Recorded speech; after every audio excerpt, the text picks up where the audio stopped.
But I also don't care because it literally does possibly make perfect sense to go full on domestic assault and do the whole thing. It really stresses me out, and I just, this is a rough moment. I think it's so public. I was just trying to be loud to listen. This is, alright, just try to make her calm down and be like, look, everyone's watching. Somewhere on a highway between Utah and Wyoming, a white van is driving north. Inside it are two people who look like they have the perfect life, engaged, in love, chasing sunsets across every national park in America. Only one of them will make it home. Welcome back to the channel. If you're new here, this is where we don't just tell you what happened. We walk you through it, minute by minute, using the couple's own footage, their own words, and the police body cam that the whole world would later watch in horror. Today's case became one of the most talked about disappearances in modern true crime history. Not because it was hidden, but because it happened in plain sight, filmed, posted, and liked by millions who had no idea what they were really watching. This is the story of Gabby Petito. Make sure you're subscribed, because this one gets darker with every minute. A girl is crying in the back of a police car. She's not under arrest. She's not a criminal. She's 22 years old, and in exactly 11 days, she will be dead. Right now, she doesn't know that. Right now, she's apologizing to the man sitting 50 feet away. The same man who will strangle her to death in a national forest, drive her van home alone, and then smile for cameras like nothing ever happened. This is the Gabby Petito case, a love story. America watched collapse in real time, on Instagram, on YouTube, on a police officer's body camera. And by the time anyone understood what they were actually watching, it was already too late. Stay till the end. The final twist involves a notebook, a gunshot, and a confession nobody saw coming. Gabby Petito grew up on Long Island, New York. Her parents split when she was young, but both stayed close, and everyone who knew her describes the same girl. Artistic, funny, the type who could turn a bad day into a joke within minutes. She had big dreams and an even bigger personality. In 2019, she reconnects with someone from her past, a childhood friend named Brian Laundrie. Friendship turns into romance fast. By 2020, they're engaged, and Gabby moves in with Brian and his parents in Northport, Florida. That's when they dream up something thousands of couples were chasing that year: van life. Quit the routine. Convert a cargo van into a rolling home. Travel every state, every national park, and film it all for the internet to see. On the surface, it looks like the perfect escape. A young couple with a camera and an open road. Gabby starts a YouTube channel. She names it Nomadic Static. But somewhere behind that camera, behind the golden hour selfies and the smiling captions, something was already starting to break. And Gabby's own footage, the very thing she used to build her dream, would later become the evidence that helped explain her death. July 2021. The van is packed. The couple sets off on a cross-country journey through America's national parks, Colorado, Utah, Wyoming, the kind of trip influencers dream about. Every few days, a new post goes up. Mountain views, campfire shots, captions about freedom, love, and adventure. Gabby's family checks in constantly, and she always replies, cheerful, upbeat, reassuring. To everyone watching online, it looks flawless. But friends who knew the couple offline tell a different story. They describe a relationship that had grown tense behind closed doors. Controlling moments, sudden mood swings, arguments that came out of nowhere. Nothing the public could see, nothing that made it into a single Instagram caption. Gabby wasn't just documenting a road trip anymore. Without realizing it, she was documenting the final weeks of her life, one filtered photo at a time. And on August 12th, in a small desert town called Moab, Utah, those hidden cracks would finally surface, not on social media, but on something far harder to filter, police body cam footage. Footage that a witness's 911 call was about to trigger. Footage that, months later, millions of strangers would replay frame by frame, asking the same question. How did nobody stop this in time? A witness driving through Moab calls 911. They say they saw a man strike a woman near a white van. Officers pull the couple over. What happens in the next several minutes becomes some of the most replayed and most debated body cam footage in true crime history. Gabby is sobbing, shaking. She can't finish a sentence without wiping her face. She tells the officer she has OCD, that she gets overwhelmed, that she was the mean one in the fight.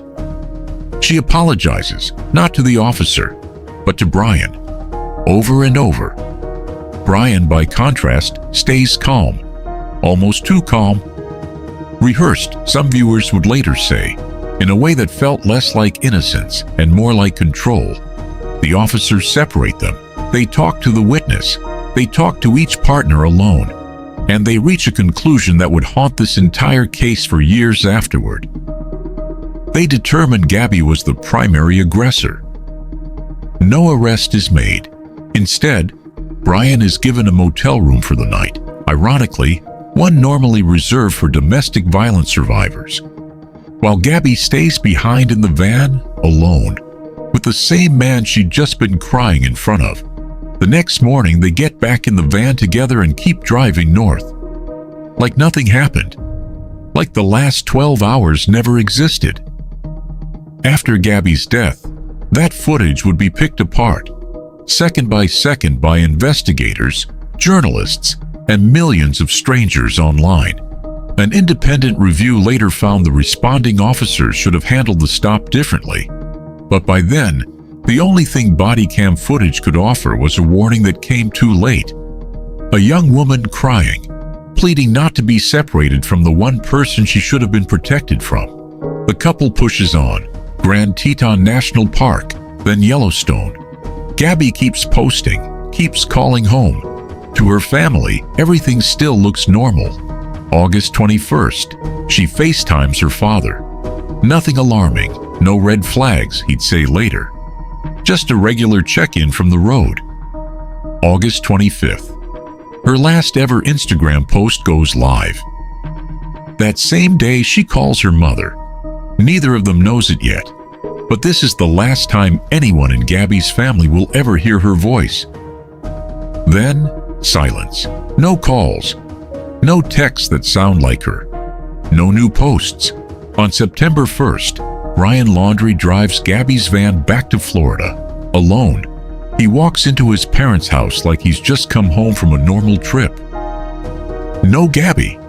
No explanation given to anyone outside those four walls. And for the next 10 days, almost nobody outside that house even realizes something is wrong. 10 days. While her family waited for texts that would never come. September 11th. Gabby's family, unable to reach her for days, finally files a missing persons report in New York. What happens next is something the internet had never quite done at this scale before. Total strangers turned Gabby's own social media into an active investigation. True crime YouTubers, TikTokers, armchair detectives, all of them scrubbing through her old vlogs frame by frame, hunting for clues hidden in the background of her own videos. And Brian? Silence. His family? Silence. His lawyer releases a single statement. On the advice of counsel, Brian will not be speaking to police or the media. Then, on September 14th, Brian Laundrie vanishes too. His parents later claim he told them he was going for a hike in a nearby nature reserve, and simply never came back. One fiancé missing in the mountains of Wyoming. September 19th, 2021. In a remote camping area near Grand Teton National Park, search teams find human remains. 2 days later, the coroner confirms what everyone feared. It's Gabby.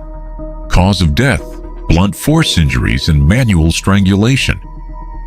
Manner of death: homicide. Investigators estimate her body had been there for 3 to 4 weeks. Do the math, and it lines up with a horrifying truth. Gabby was likely killed only days after that final phone call to her mother. While her family was still texting her, still hoping for a reply, she was already gone. And then the FBI reveals something even more chilling. After her death, text messages continued going out from Gabby's phone. Messages timed and worded specifically to make it look like she was still alive, still traveling, still fine. Investigators say those messages could only have come from one person, the man who drove her van home alone. For weeks, hundreds of officers comb a swampy Florida nature reserve the size of a small city, hunting for Brian Laundrie, alligators, snakes, flooded waist-deep terrain. He's now the FBI's top person of interest, wanted at minimum for using Gabby's bank card after her death. Then, on October 20th, in that same reserve, searchers find human remains near a backpack and a notebook. Weeks later, dental records confirm it. Brian Laundrie is dead from a self-inflicted gunshot wound. And inside that notebook, the FBI finds the words that finally closed the case, written in Brian's own hand, claiming responsibility for Gabby's death. The man who stayed silent through every headline, every search party, every desperate press conference from Gabby's family, had already written his own ending. He just never planned on anyone reading it while there was still time to make him answer for it out loud. Gabby Petito's case changed more than one family's life. It sparked new laws on domestic violence reporting, and it forced a national conversation about why some missing women dominate headlines for weeks, while thousands of others, especially Indigenous women who vanish near those same national parks, barely get a mention at all. Her parents turned their grief into the Gabby Petito Foundation, helping search for other missing people. But if one image from this case should never leave your mind, it's this. A girl crying in a police car, apologizing to the man who would kill her, while everyone watching missed every warning sign. If this story hit you, hit subscribe. Next case is even darker. You won't want to miss it.